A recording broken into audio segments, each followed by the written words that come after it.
Ed here with the Digital Digest, and today I wanted to share a quick unboxing and first look at the Aputure VS-2 FineHD kit. Now, I picked this up the other day from B&H. It was a daily deal, $130 US. You can see what actually the specifications are right here on the side of the box. 7-inch display, 1920 by 1200, 450 on the brightness, 1200 to 1 contrast ratio. It has HDMI in. It even has component in, believe it or not.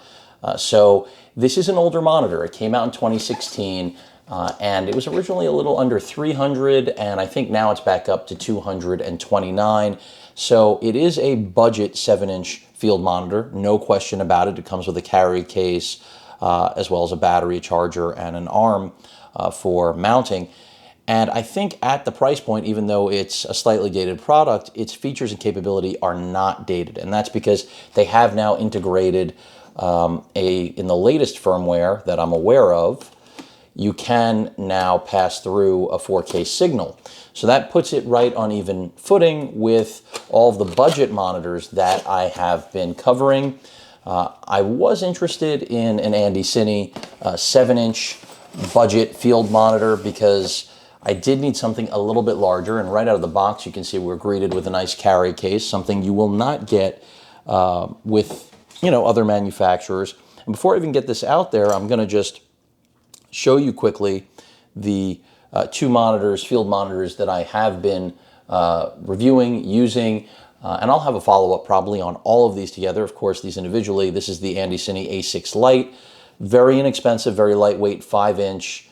I think one of the best portable and budget-oriented monitors on the market for anyone who wants a field monitor but doesn't want to spend a lot of money. That's your option. If you want to step up to the A6 Plus that they introduced here, touchscreen, 3D LUTs. I mean, this is a small HD competitor, 5.5-inch display. None of these have the brightness I would like to see, which is 1,000 plus, for true outdoor. But with the sunshade, you can get away with it. So with that said, let's take a look at what Aputure has inside. Just wanted to give you a reference point.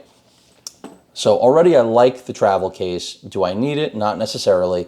We've got some paperwork, some stickers, nothing new about that.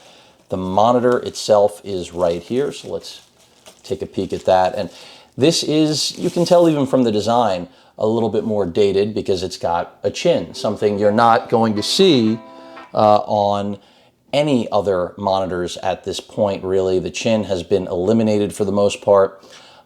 It does have a nice interface here to dial through your settings, which I happen to like because menu systems tend to be convoluted on budget style monitors. On the back, we have that component and composite, as well as HDMI in, and of course, our battery bay, and also the ability to plug in, hardwire this with DC. So you've got pretty much everything. And it's not heavy. Build quality here, I do think, is a little bit better. I'm going to place this here. A little bit better than what you would find with other budget options. And that's why, for me, at 130 US, this was kind of impossible for me to pass up because I really did see it as a great overall value. So moving things over, we have what appears to be a cleaning cloth. Now this, I'm assuming, is the sunshade, which is huge. And in terms of, speaking strictly from a quality standpoint, when I look at the other sunshades that I get, they are nowhere near, I know, granted, this is a 7-inch monitor, but this is just a giant sunshade. So they know that you're likely, or you may want to use this outdoors, and more than compensated for that. Let's see what else we have. This looks like a power plug adapter, a head. And that's exactly what it is for this. So that's how you can power this externally if you don't want to use a battery. We have HDMI right here, connect up to your camera. And then we have a mini USB to female adapter. Then we have another HDMI so they gave you a mini and a micro. So they're really trying to cover all of their bases. And then we do get a battery charger, which I have to say, more and more budget manufacturers are cutting the battery and battery charger out of the picture. For example, the Andy Cine that I really like, the A6 Plus right here, this didn't come with a carry case. It did not come with a battery. It did not come with a battery charger.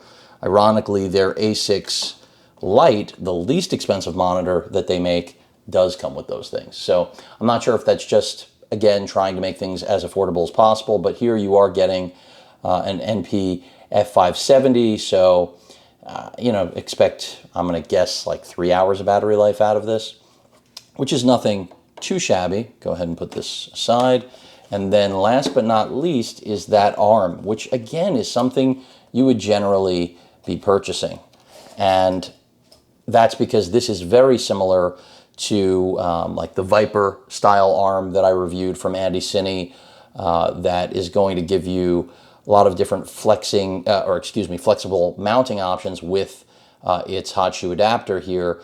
So already I like that they're giving you something beyond a standard mount. I mean, what you're going to find typically right now, at least what I've been getting with all of the Andy Cine mounts, is just a traditional bracket or mount like this, which there's nothing wrong with a mount like this. It works, but I think this gives you more flexibility and is ready to go on a cage. I mean, it just, again, a little bit more flexible in my opinion, and in terms of a quality standpoint, I mean, this thing is pretty weighty.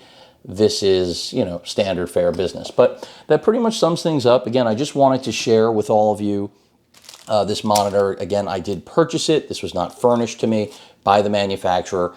And I wanted something larger just in the event where, you know, it's not, this isn't vlog style. This is something where if I'm on camera and I want something larger and I don't want to just use a typical display, this piqued my interest. Now, I have read things about the color fidelity not being where it should be, but at 130 US, I imagine this is going to suffice. And again, the menu system not being convoluted and you know, having direct, fairly straightforward input is what I really like about it. The array of inputs is nice. Granted, these you don't really need anymore. You never know what you're going to encounter. There is only one mounting point there, so bear that in mind. You don't have the flexibility like a lot of new monitors to mount from the side and the bottom. But again, at 130, I don't know how you can really beat this. At 230, then you probably want to look at other things. At any rate, again, the Aputure VS-2, I believe is the model. Yep, VS-2. Any questions or comments, please feel free to post them. Hit that like button. And as usual, please feel free to subscribe. Later.